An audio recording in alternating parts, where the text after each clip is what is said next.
Ici Lucas Marchand des investisseurs.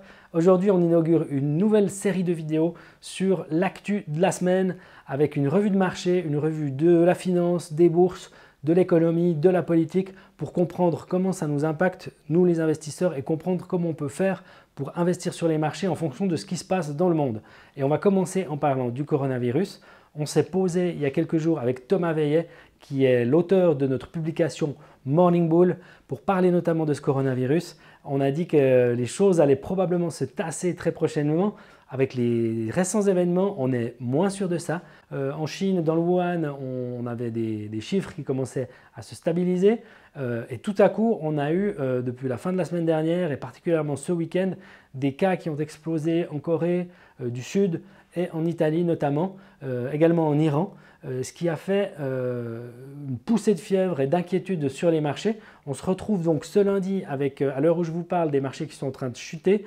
Les marchés américains vont ouvrir d'un instant à l'autre. Au moment où je vous parle, ça risque d'être le bain de sang.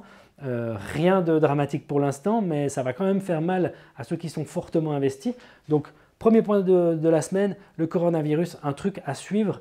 Bien faire attention sur l'évolution de ce virus, à quel point il se répand à travers le monde et à quel point il va impacter différentes entreprises. Apple, la semaine dernière, a déjà annoncé qu'ils allaient sentir les effets de ce virus sur leurs chiffres.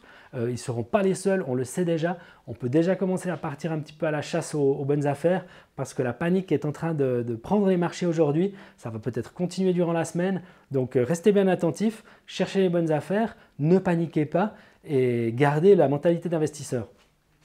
J'aimerais encore vous parler de Tesla et de Virgin Galactic. C'est les deux entreprises qui sont en train de monter en flèche ces dernières semaines malgré l'inquiétude sur les marchés.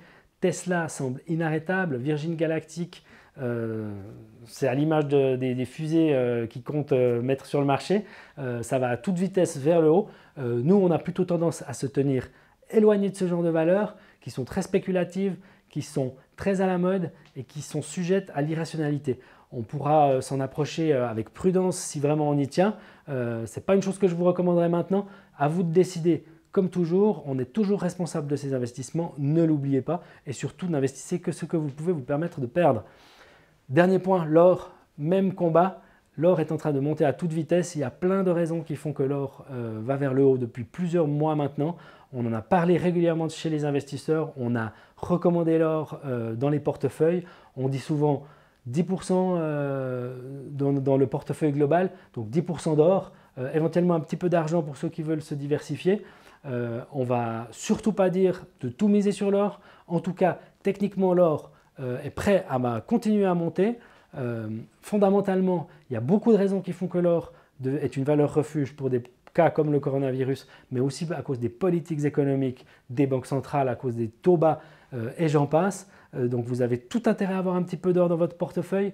Personnellement, moi je ne suis pas un grand fan de l'or, ça ne produit pas grand-chose, mais c'est un très bon outil de diversification et il ne faut pas avoir honte d'aller chercher cette sécurité et éventuellement ces petits rendements sur l'or puisque c'est une valeur très ancienne qui a permis déjà à beaucoup d'investisseurs de se protéger. Donc suivez ça de près. J'espère qu'on pourra se retrouver la semaine prochaine pour une nouvelle revue. En attendant, ne paniquez pas, ne soyez pas trop greedy et n'oubliez pas d'investir régulièrement.